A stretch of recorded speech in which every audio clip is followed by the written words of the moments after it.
are now locked in and listening to The Issue.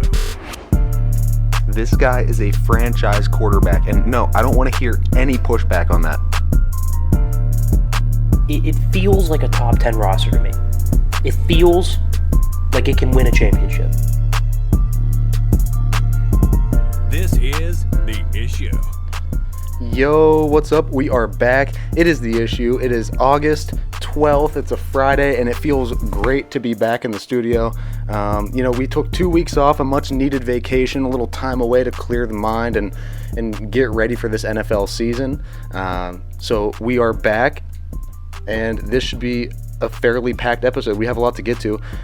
Tim's going to start with a rant like normal, and we will get into hits and misses to close out the first segment. And then getting into the second segment, we'll have our AFC East predictions, divisional predictions for this week. Well, I was just going to say, just show news, right? So what we got this week and next week, the normal Friday releases. Yes. The week after that, we start going Thursday. Right. NFL season starts. We're going to start releasing Thursday morning. That way you have our predictions for that Thursday night game. The game's on Sunday, the Monday night game, and we'll still, we're in that perfect spot where we can still review the game from the previous week once we get into the NFL season. Right. So it's a good little happy medium there. So just, set your calendars or whatever. Right. So Thursday the 25th will be our first episode that we will release there, and it'll be perfect for everything NFL, for getting all of our predictions out, for getting all of the lines, and being able to keep up with the latest stuff that's happening, so that we're not a day or two behind for you guys. But as mentioned, we have a lot to talk about. I mean, these last 2 weeks in the NFL, in sports in general, have kind of been crazy. The passing of Vin Scully, that was about a week ago now. We didn't get the chance to address that on this show. We had a ton of other things going on in the NFL as well, right? You have the Deshaun, he gets the sentencing of six game suspension, which I feel is a little bit light. We'll get into that. Right. You got George Pickens lighting it up. Yeah. Kenny Pickett, not so much. Here and there. We got the Giants. They're fighting at every other practice. Yes. Even their offensive line coaches getting knocked out. That's kind of not funny, but it's kind of funny. Kind of a mess. It's like a funny, but right. Definitely a mess. Certainly a mess. I did say we will talk a little bit of basketball. Very little bit. Lakers are a mess. What's new? They seem like they always are. Yeah. So whatever. But yes, we'll start with my rant. So Deshaun, right? We'll talk about Deshaun. That's the biggest news in the NFL, and it's something that like. I'm going to say it pissed me off the most, right? It got the most reaction out of me, so I figured, you know what? I can go on for like 6-7 minutes about this easily, right? So he got 6 games. I think we can all agree it's a little bit light, right? That 6 games for what? However many? 24 or something, right? Of the 66. Well, the judge only looked at 5. Okay, do we just forget that the other 19 or 20 happened? Do we just forget? I mean, they're still there. Not only are they still there, well, I guess they're settled, which is my point. He settled with them. He basically paid them to just stop pursuing any legal issues. Basically said, hey, here's money, get off my back. Oh, that makes it better. I forgot. You know what? You're right. Don't even worry about those ones. He cleaned those up in pristine manner. It's ridiculous. So I'm not sure how well Sue Robinson knows the NFL or football in general, but I'm going to go out on a limb here and say she knows just about zero. Right? Her report says that there is boatloads of evidence against him, saying that there is habitual and regular offense of malicious and egregious behavior. Oh, she also goes on to say that she believes he has withheld a large amount of information during the process of the investigation. Okay, so that's 6 games? It's 6 games. Sue, sweetheart, with all due respect, did you accidentally forget the 1 in front of the 6? Like when you were writing or typing that out, did you forget? Was it a typo or a write-o? Was it a mistake on your part to not put the 1 in front of the 6? Like, how in God's name do you lay all that out in your report and come up with 6 games? It kind of reminds me of the SpongeBob thing where he's like, so I found this wallet. and then this is your name, and it's on the ID in the wallet, right? You're Patrick Starr. Yes, I'm Patrick Starr. And then this is your ID. That's my ID. And it was in your wallet. Yep. So this is your wallet. And he goes, it's not my wallet. Yeah. Right? It's adding up. You can almost see where it's going. And then she's like, psych, it's 6 games. For what reason? I have no idea. I just don't get it. So that was my first thought, that, maybe she's not the best for this role. Right? Maybe we could find somebody who's at least... Maybe she is familiar with the NFL and how they do it, but there's no way that you can look at the precedent of the league and then lay all that out in your report and only give 6 games. I don't think she understands that that's light. I'm not sure she does. My second thought was probably, what does Goodell do now, right? Because if he appeals or stiffens the suspension, you now run the risk of the NFLPA or Deshaun Watson or both of them suing the league. Yeah. And Deshaun will appeal. And eventually, as you appeal, you can play until the appeal is settled. Right? So if Deshaun appeals, much like Brady, and I believe that was Deflategate, right? He was appealing. He was able to play like week 1 or 2. So my answer was delivered. Goodell is going to appeal. He's looking for a much stiffer suspension of at least 12 games, looking for hopefully the entire season. Here's the thing. The Browns' ownership and his contract has done them no favors. None at all. People around the league, owners, executives, all that, they're pissed about the, this is a horrific word, but I'm going to use it, weaselly manner of the contract, right? Kind of like a low blow to all the other owners and the way contracts should be done. Yeah. The Browns knew that he was going to be suspended for part of this season, so they only gave him like $800,000 of a salary this season with like a $46 million signing bonus. You know what that signing bonus was? That was his salary for this season. They put it as a signing bonus so it's not touched whenever he's suspended. That's shady. Right? That's just straight up wrong, to be quite frank. Right, so who does Goodell work for? The 32 owners. What are the other 31 owners going to say to Goodell? Hey man, do your worst. Do your worst. Right? This guy guaranteed $230 million to, horrendous behavior. Right? I mean, just leave it to Cleveland to continuously make poor decisions and be an utter embarrassment to the league. I mean, Cleveland Browns fans, players, front office personnel, and especially the ownership, they should be ashamed. They should be laughed at.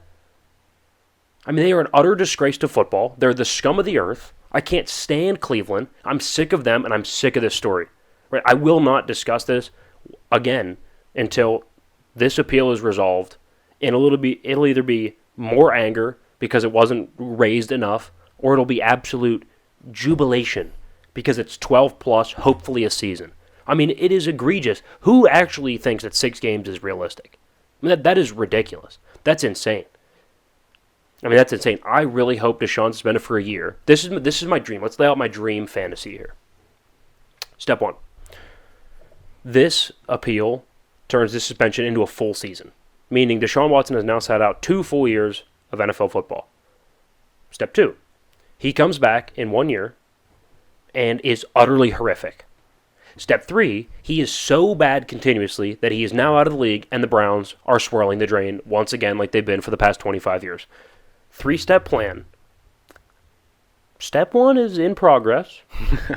As the diabolical mastermind that I am, step 1 is in progress, and I think it's going to go well. I really do. And now step 2 is where it gets tricky because Deshaun is talented, so I'm not sure he's going to be that bad. But hey, 2 years out of anything, good luck getting back into it. It just boils my blood. It boils my blood, and I hate Cleveland fans so much. I try to be very impartial on this show, right? Because Pittsburgh, real local media can kind of bash whoever they want. It doesn't matter because they're not pulling viewership from Cleveland. I don't even care. Cleveland fans, I hope you listen to me to hate me. I hope you do. I really hope you do because the feeling is so mutual. I hate your ownership. I hate you, and I hate your quarterback. I did hate your quarterback. I hate your new one. I hate your former one, your new one, and all of them. Right? The feeling is so mutual. I just want to let you know. Please take it away from me. or I might start yelling. Yeah, I'm not sure we do have many Cleveland fans to start out. We have a very, okay, this is the funny part. We have a very large viewership in Cleveland, actually. They watch our show a lot, they listen to our show a lot, and they like to consume our content. Try to hate on me, which is fine. And they do leave some rather interesting comments. Good. But you know what? Sometimes what you need in life is a little wake-up call, and that's why we do a segment that we like to call Hits and Misses. All right, so let's get into it. Hits and misses. With Friday, August 12th. I like to give it a little timestamp, though the people know. Or Right. for the people. Except for the ones of Cleveland. They're not there again. Maybe it's just a pick on Cleveland type of day. I think it might be. Or is that an everyday thing? It's an everyday thing Okay. on this show. I mean, it's kind of what we set out to do in the first place, is it not? It was like, one, create a podcast, two, rip Cleveland fans. And then I think at some point those two may have gotten flipped. So No, I think they're just, they made a flip, but they kind of go hand in hand. they meshed together. It Yes. was really easy when Baker was there. God, it was so easy. And it's like Deshaun's picking up right where he left off. Different reasons, of course. Baker was never, Very. It wasn't that bad off the field. But anyway, hit number one.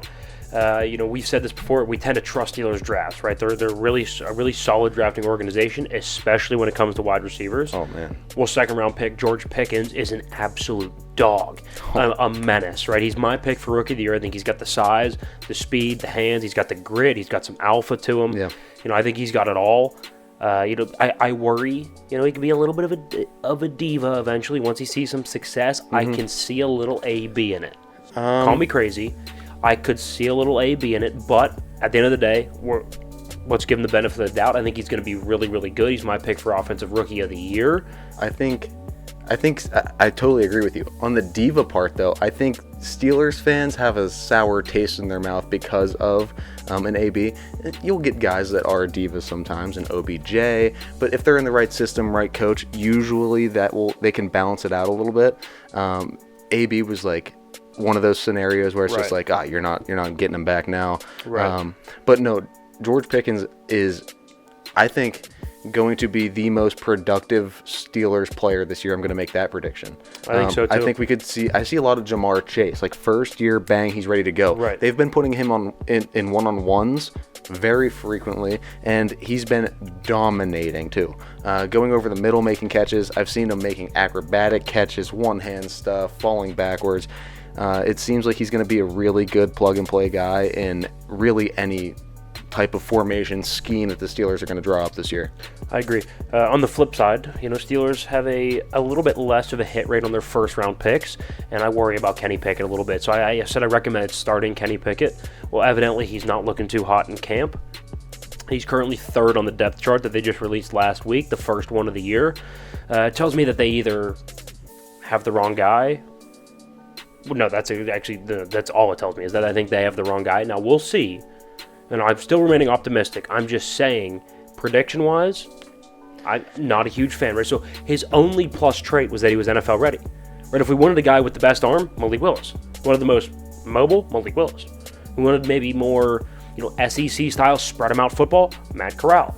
Right? You wanted a little bit more size to your quarterback, right? Like a little more stocky, Sam Howell, right? Like the only trait that was really plus was that he was NFL ready. And now he can't beat out Mason Rudolph. So I know it's early, but good Lord, the greats shine really quick. Like, clearly Mitch is the better option here at quarterback, and he's looked great, and that's fine. He's a fine bridge. I'm just not sure that the grass on the other side of that bridge is what we think it could be. Yeah, I agree there. And our thing was always, if you draft Pickett, well, we weren't even pushing to draft Pickett in the first place. When I saw him picked, we went through that in previous episodes. I did not like the pick. But once we finally, came to the realization that he is going to be at least one of our quarterbacks, we said, you have to start him right away. You have to see what you have in him. You have to roll him out for tough divisional games. Against Cincinnati week 1. Like, you have to see how he plays in these types of situations because you have a loaded quarterback draft coming up this next year. Right. So you have to evaluate your talent at the very minimum and get him those reps. And if he is NFL ready, then and we drafted him on that premise, then why are we not seeing really any stepping stones going that way? Right. I agree. I worry a little bit. Maybe a lot of it. It doesn't matter. Don't act like I'm not pulling for him or a dire Steelers fan. Like, I hope he proves me wrong. And I think that's why George Pickens is going to be so valuable, because you need a target like that, especially to bail out a quarterback that might be under duress. The Steelers don't have the best offensive line, and it's a tough situation. Right. Hit number 2. So we've always said that, we love Aaron Rodgers as a talent, right? I think he's somebody that I'd probably love on my team even, right? Maybe even on my beloved Pittsburgh Steelers. But I think it's pretty clear that he's not a Super Bowl caliber quarterback anymore. First of all, he can't win at home in a playoff game to a California team in the snow. Oh. I mean, just like I talked about in my rant, right? Add it all up, chalk it all up, right? Lie to the judge, 25 cases, 6 games. Like, that result doesn't make sense, right? At home, number 1 seed, off a bye against a California warm weather team, lose? Right? Like, it doesn't make sense. So I don't think he's a quarterback that can win a Super Bowl anymore, right? Going and drinking like acid tea, okay, like, go have fun. But I'm out on that, right? For that reason, I'm out, Mark Cuban, right? Justin Herbert's not doing that. Tom Brady's not doing that. Josh Allen's not doing that. Russell Wilson, etc. My top 5 quarterbacks aren't going and drinking hallucinogenic cocktails. That's just not what I would like my quarterback to be doing. Right? Yeah. I mean, you know who I love at the podium, and who I don't even love as a talent, is Dak Prescott, right? Says the right thing, always does the right thing, complete grown-up, right? I would rather that than Aaron at this point. At least I know my future with Dak. Yeah. I can see that. I don't like the fact that he was drinking hallucinogenic tea. Like, what are we doing? You're an NFL quarterback. You're the face of a franchise, and you have been for how many years, for God's sakes? Like, have you not figured out that this is not what you do when you are in a position like an NFL quarterback? Funny, you mentioned Tom Brady never did that. Oh, he had a lot of success. He didn't need a hallucinogenic tea in the offseason to help him reset so that he could better lead a football team. I think did it. You know what? Some alternatives that I think would help Aaron are maybe some film study. Maybe working with Allen Lazard now that he's your number 1 receiver. That's kind of an issue. I'd probably be spending some time with him, maybe, I don't know, running a couple route trees, getting some things figured out, because you just lost your number 1 target. I don't know how a T fixes that. Maybe it does mentally for you, and that's fine, Aaron, but there are other things that you could be spending your time doing that you need to be spending your time doing. I don't care how many years you've been in the league. This is a new situation for him. Right. We also don't need to hear about it. Right? Go do whatever you want to do. I'm not sure that's something I'd publicize, but whatever. So to hit miss number 2, I'm sorry. I like the Doug Peterson hiring for Trevor Lawrence. I think he's a grown up in the room. He's clever offensively.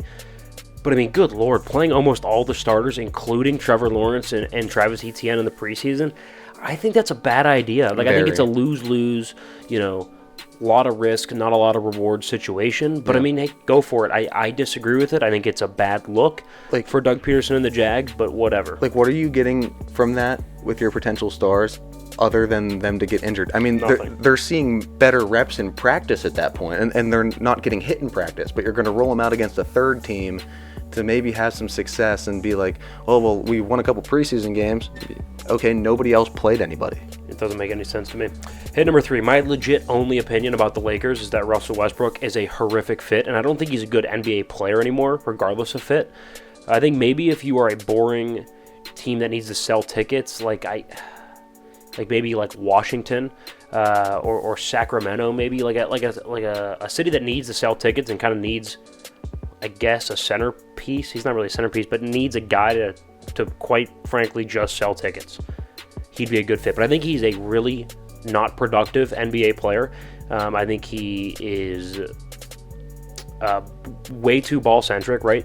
Doesn't play the game the right way, doesn't play defense, is way too into himself, isn't for the team. The report is that they are demanding that he changes, and my guess would be that if he didn't, that he'll be gone. Yeah. Miss number 3.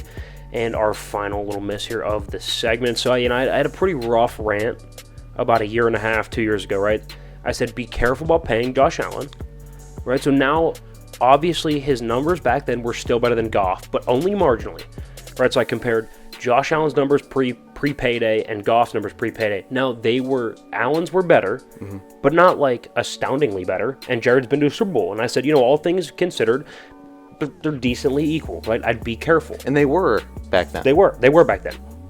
Well, now, I'd say I'd be wrong, very much so, right? And I'm a huge fan of Josh Allen's, so I'm really glad that he's put my worries to bed. I'm glad that I'm wrong here. It's a happy miss for me here at Miss Number 3 on a beautiful Friday. And God, is Josh Allen special? I mean, He really is. He is going to be so good for so long in Buffalo. Well, he's the MVP frontrunner right now, the odds-on favorite, I guess you could say, and the Bills are the odds-on favorite to win the Super Bowl. So yeah, and I would say he's probably 50% of the reason that they are odds to win over the Super that. Bowl. I think he's 75. I mean, yeah, the value that he holds in that city, you take him out and you put anybody else in, it does not work. The leading rusher last year. I mean, does so much. But that's all we have for the first segment. Stick around. We are going to be getting into the AFC East divisional predictions. So we got the Bills, the Patriots, the Dolphins, and the Jets all coming at you next.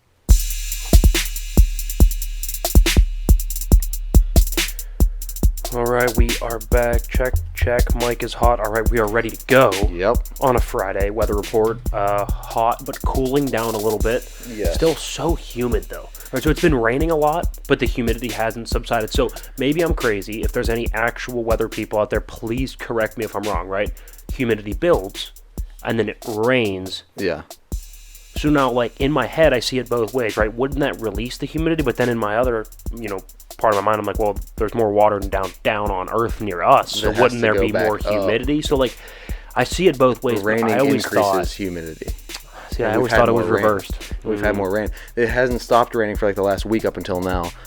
So yes, very humid, but the temperature's not like 90 anymore. We're back into high 70s, some low 80s, right, which is always pretty good around here this time of year. So we'll take it. We are getting close to the fall though, which we discussed a couple days ago. We were together and I will not hear an argument that fall is not the best season. So should I lay out my argument real quick? Yeah, go ahead. So here's my argument, right? In every facet of, I'm not talking just weather, right? Weather plays into it, but in every facet of life, right? So first of all, for us, so we're still in school, senior year coming up, college, right? Yep.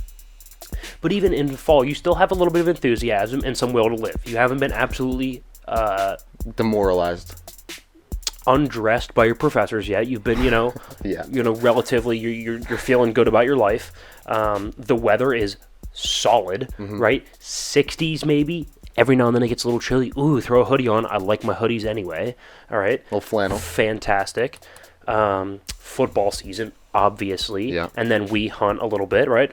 It's a fun time, right? So that's in the fall. Get out, do some hunting. Please outline anything that's not good about fall in the comments, or however you're listening to this. If it's YouTube, in the comments, tell me what am I missing about fall for those of you that don't like it, and add maybe what I'm missing for why you do like it as well. Yeah, or send us a voice message through Anchor. If you follow our website, go through there. Send us a voice message. We can play it on the show, respond to it. So sure, that might work too. Shoot that over as well. We're burning a lot of time talking about a whole lot of nothing though. So yeah, all we got is, we're only keeping the AFC East waiting.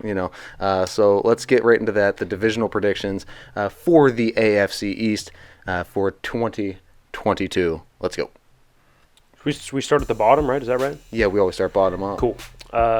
Let's go with number 4 in the division, the New York Football Jets. So here's my thing. Now, do I think they've made some good improvements? Yes, their drafts have been pretty decent. They've addressed the areas of need.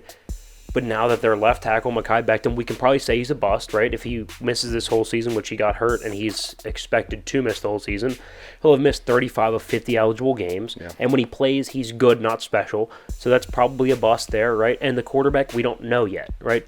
Has some talent, but hasn't really showed it, been really reckless, not completing enough passes, had the worst QBR in the league. Yeah. So we have an unproven defensive head coach in a league that's increasingly offensive. So I don't love that. Weapons are good, not special, and the defense is relatively weak. And in a division with Josh Allen, I don't love Tua, but Tua will be really, really productive in Mike McDaniel's system. Yeah, he will be. I don't think he would be any worse than Jimmy G, and I'm a big Jimmy G guy, and he played in the same system under Mike McDaniel. And their schedule is pretty brutal. They start off with like 4 or 5 games against either playoff teams from last year or playoff caliber teams going into this season. So I just don't see... even the easy games against, like the Patriots and like Bears and stuff like that, like those are still, for the Jets, tough games. And even the tough games they play, they're all on the road. Yeah. I think they go like even to Seattle, right? That's probably like their easiest road game. That's still not an easy road game. No. So I don't see a whole lot of wins on their schedule. It's really tough to find them still. I think they're they're in the place where they're starting to be able to build back a little bit. They are adding the right pieces. They had a really good draft. Like the question marks are still at the most valuable spots though. Your coach, defensive leaning. The entire league is leaning offensive.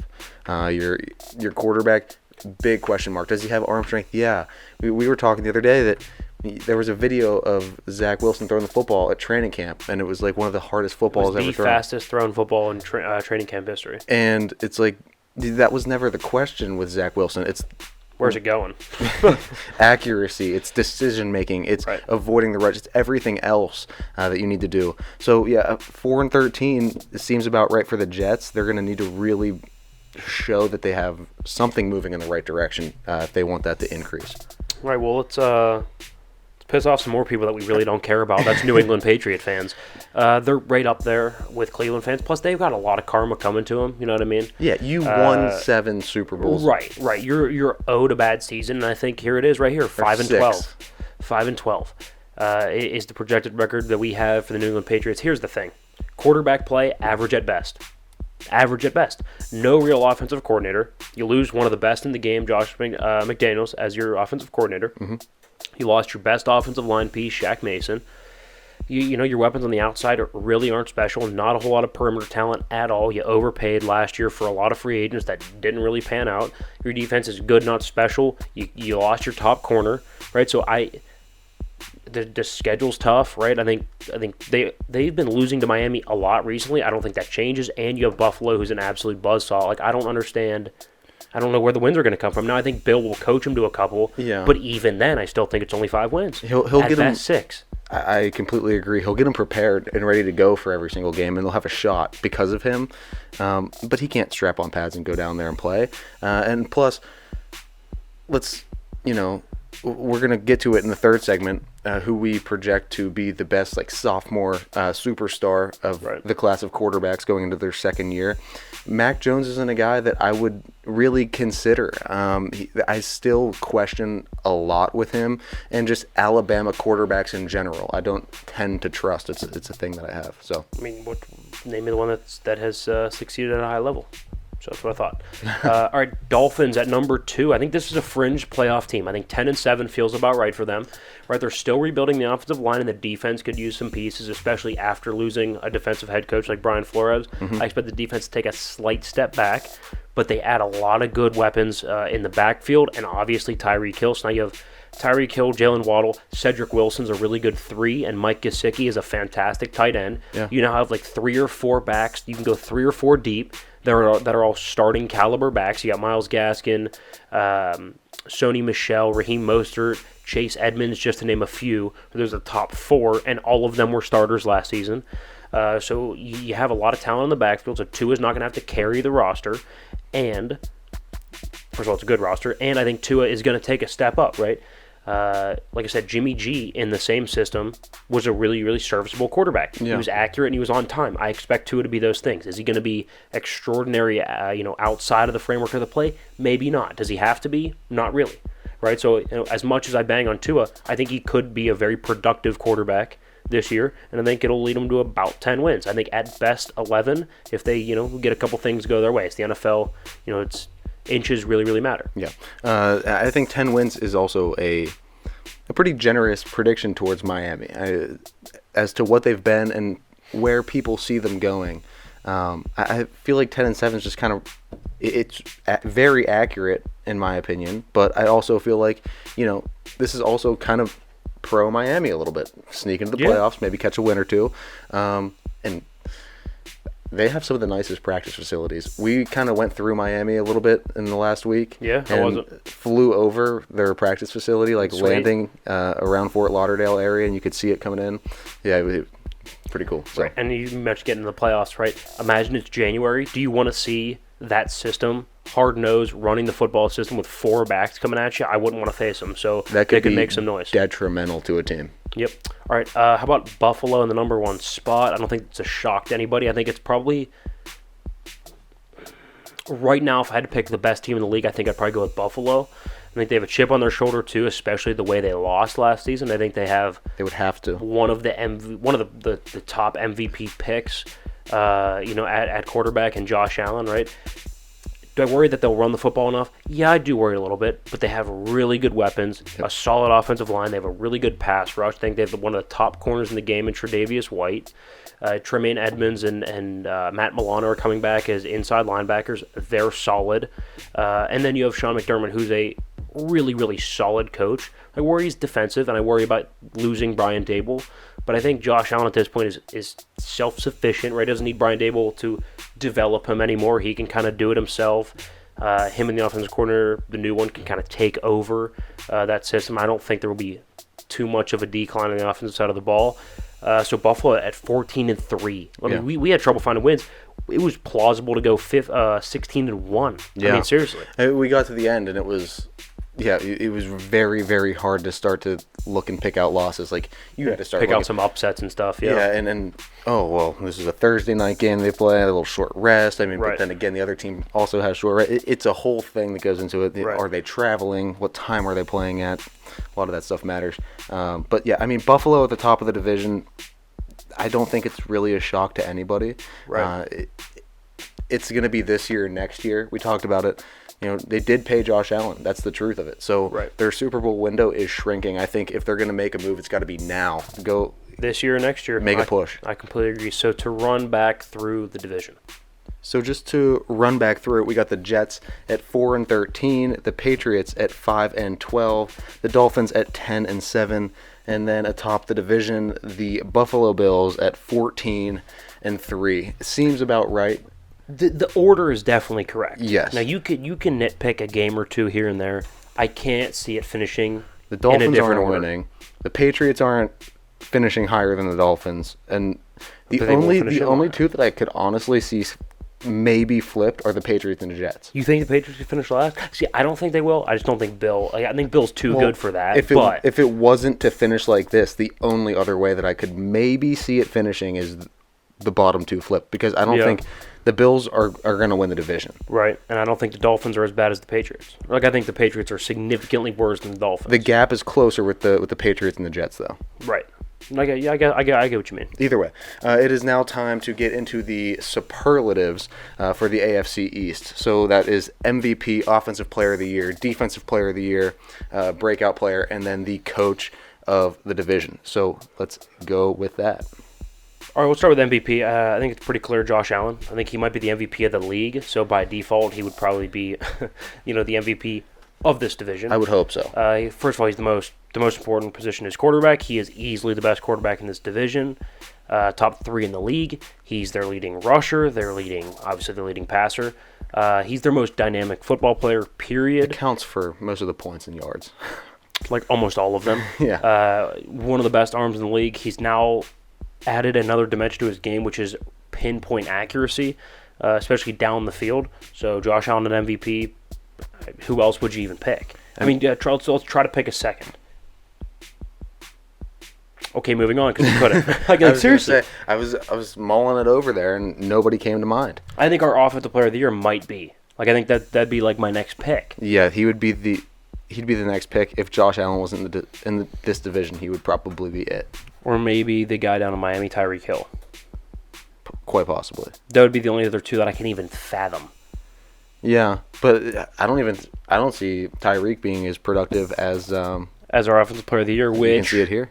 Without further ado, is Stephon Diggs. First of all, I think he's one of the cleanest route runners. I think he's got fantastic hands.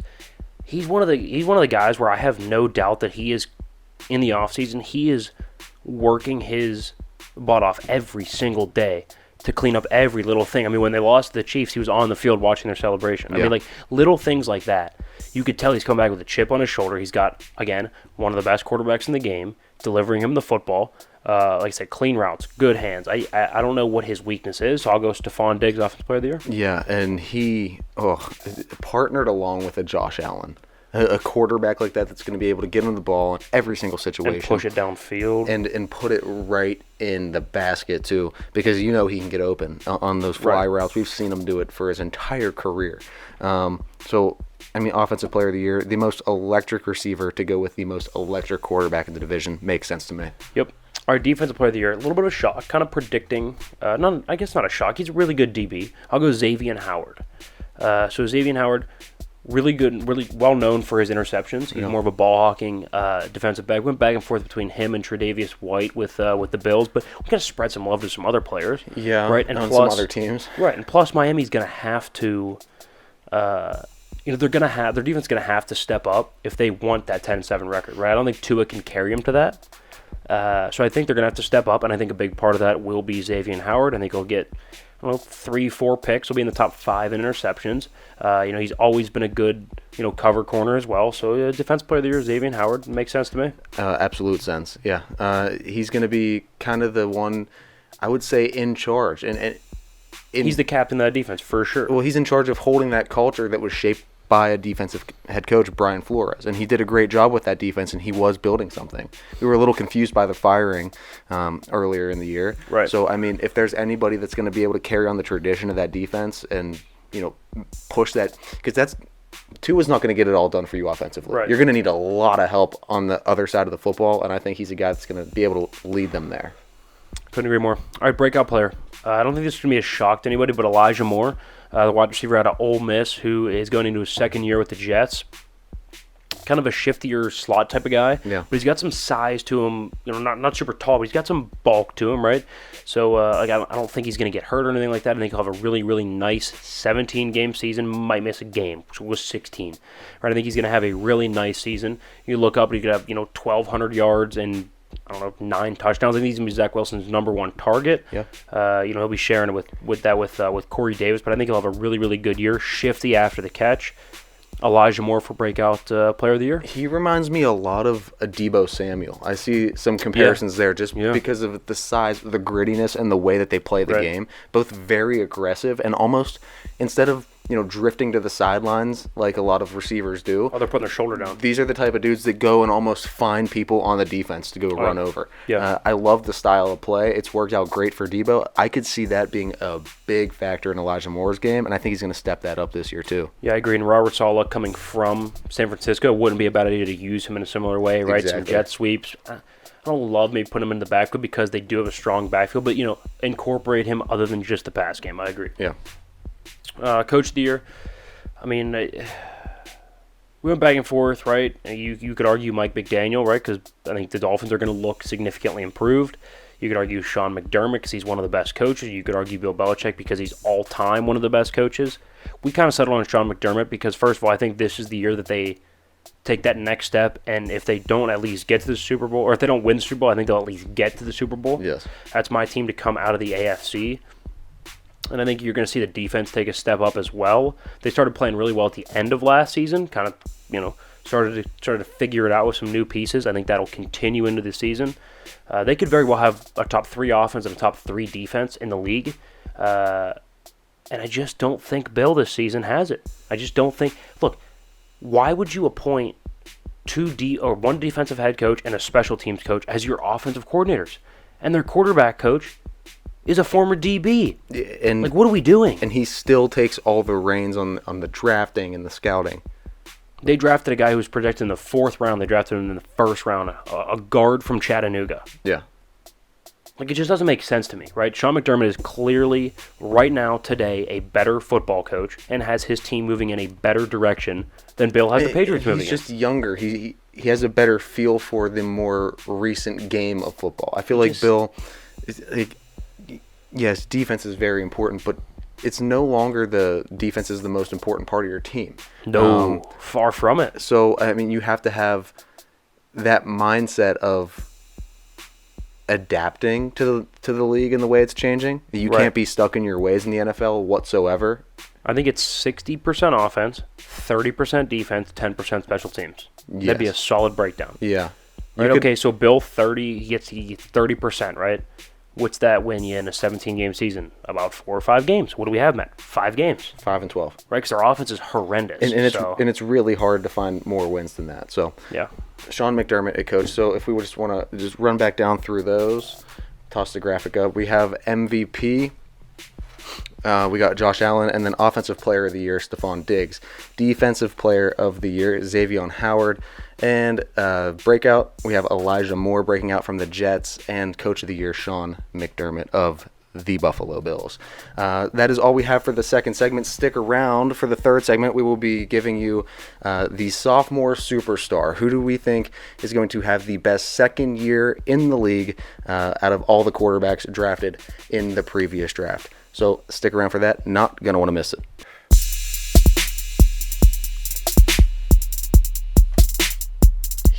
Here we go into the third segment here on a Friday, August 12th.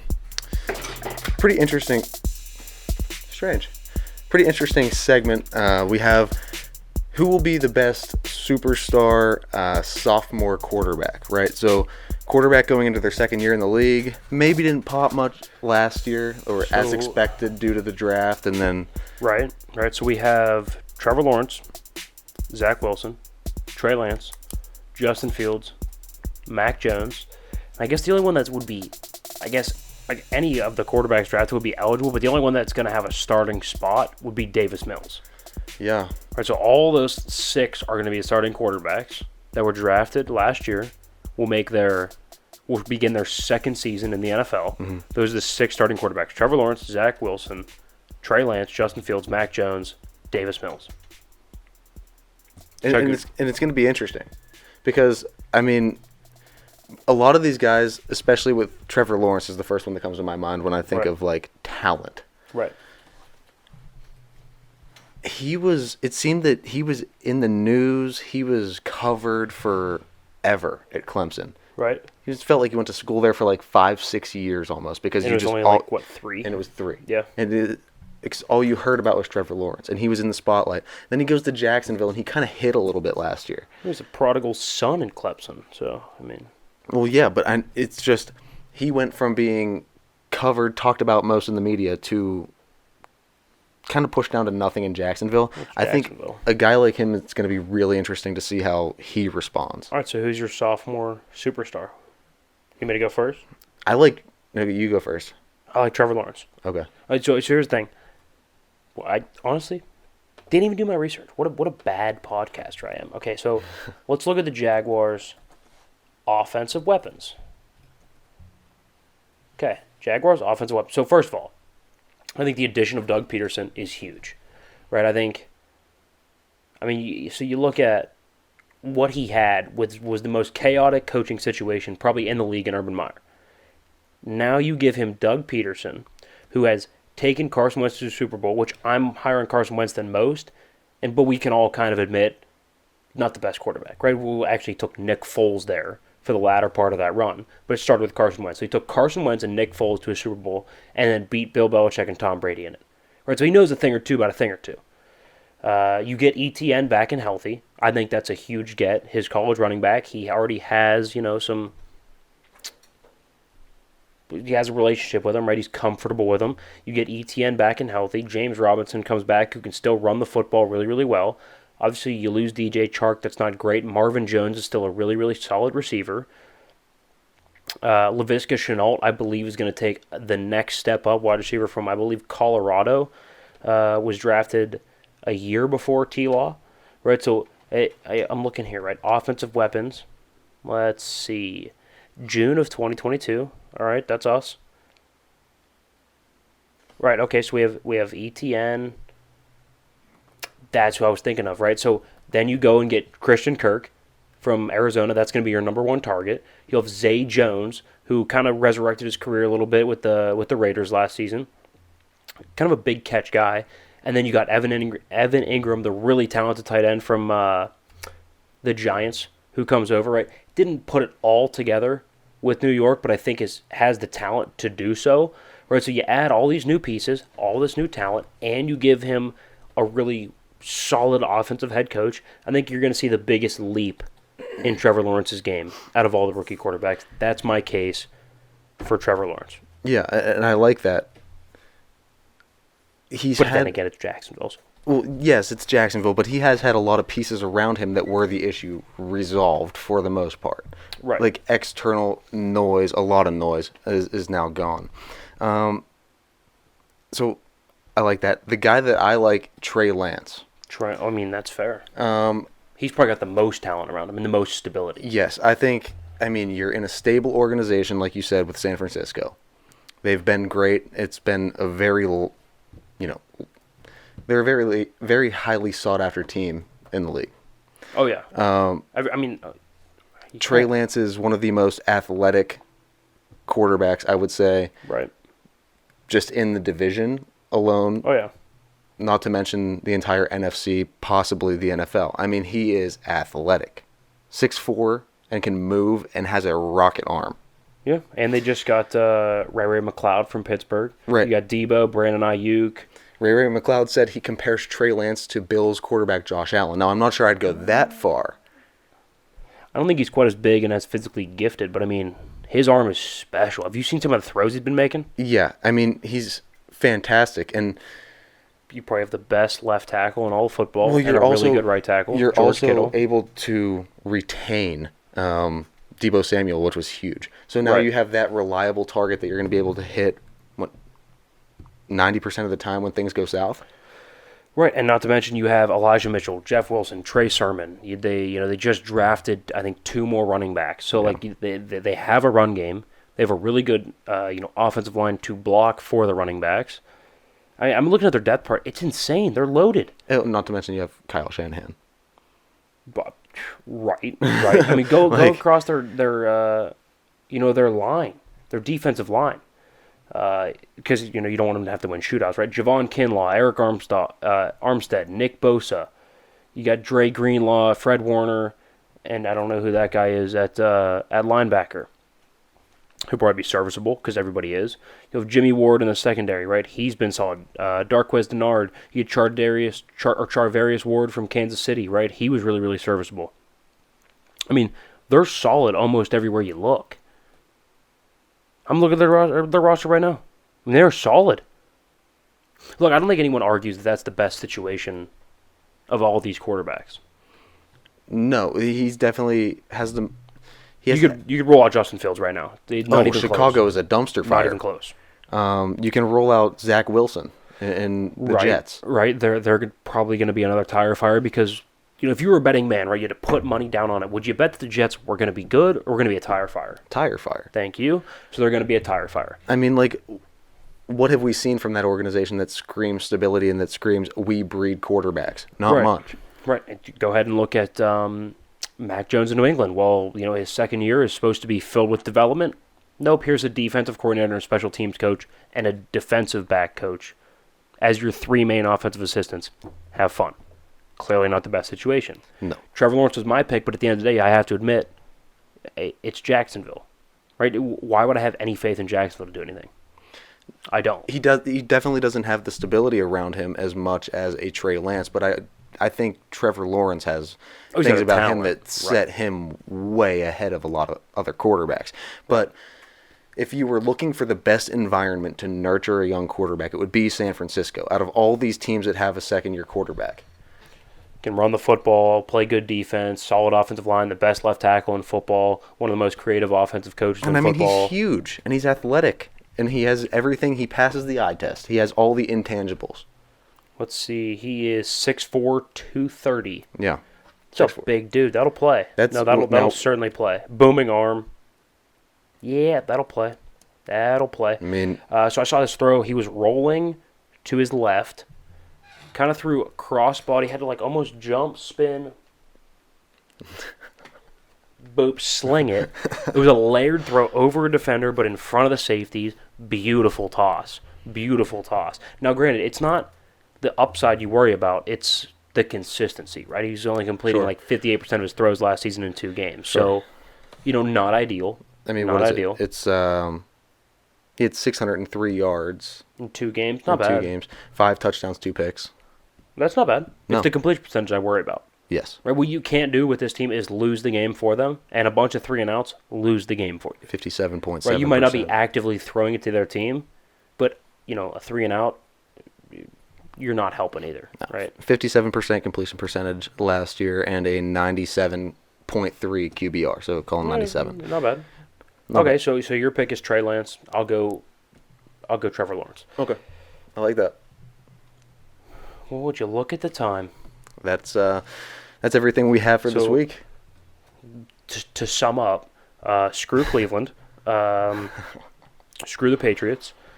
Jets are going to be a tire fire, Yep. and Josh Allen, if there, I don't know what you believe in, but if there was going to be a second coming of Jesus, I'd look long and hard at him. Yeah, coming straight out of Buffalo, Orchard Park there to take To the sum reins. up, there's To take the reins. summary of our show. Yeah. We appreciate you stopping by. Right. Go check out the social media. We are always posting on there. I know we'll have a bunch of TikToks going up this week, so go check that out. All the links can be found in the description of this episode, no matter where you're watching, listening, any way that you consume the content that is our show. We thank you guys. Make sure, if you have a iPhone, screen record. Yes. Me absolutely dumping on the Browns. Send it to your local Browns fan. Ruin their day. If you Yes. know a Patriots fan, ruin their day as well. We really appreciate you help spreading that word. Thank Yeah. you guys.